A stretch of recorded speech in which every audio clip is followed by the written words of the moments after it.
এটা হচ্ছে তোমাদের সৃজনশীল ওএমআর, আর এটা হচ্ছে তোমাদের নৈবেদিক ওএমআর। এই ওএমআর ফর্ম পূরণ করার ক্ষেত্রে চেষ্টা করবা কোনো প্রকার ভুল ত্রুটি না রাখার, এরকম ভাবে বৃত্তগুলো ভরাট করবা। আর এই যে দেখতে পাচ্ছ শূন্য শূন্য, যদি কোনো কারণে ভুল করো সেক্ষেত্রে তোমরা এই জিনিসটা শরীরটা পূরণ পূরণ করলেই হয়ে যাবে, মানে এক্সট্রা তোমার পেশা নেওয়ার কিছু নাই, শরীরটা পূরণ করলেই হয়ে যাবে। ওইটা ওভাবে রাখবা। কাটাকাটি অনেকে দেখা যায় যে এরকমের কাটাকাটি করে, একদম এরকম কাটাকাটি বা কোনো কিছু করা যাবে না, এটা এভাবে রেখে দাও। আর রোল নম্বর শিশু নম্বর সঠিকভাবে লিখবা, সবসময় জন্য বাম সাইড থেকে লেখার চেষ্টা করবা। তার সাথে তোমরা এখানে বিষয়কোডটা অবশ্যই লিখতে হবে, অতিরিক্ত উত্তরপত্র কি রয়েছে সেটা খেয়াল রাখবা। এখানে তোমাদের একটা নাম্বার পাবে, এই নাম্বারটা পরীক্ষার হাজিরা খাতায় লিখবা।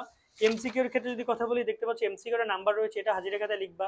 সেট কোড বৃত্ত সুন্দরভাবে ভরাট করবো, এখানে লিখে দিবা। যদি সেট করে বৃত্ত ভরাট করো না করো এবং যদি না লেখো তাহলে কিন্তু ফেল আসবে, খাতা বাতিল করে দিবে। এবং অনেকে আবার ডাবল ভরাট করবে এরকম ভাবে এমসিকিউ, সেটা করবে না, কারণ এর খাতা তোমার কিন্তু বাতিল করে দিতে পারে তারা। আশা করি তোমরা বিষয়গুলো বুঝেছো, এভাবে ওএমআর ফর্মগুলো পূরণ করবা। আল্লাহ হাফেজ।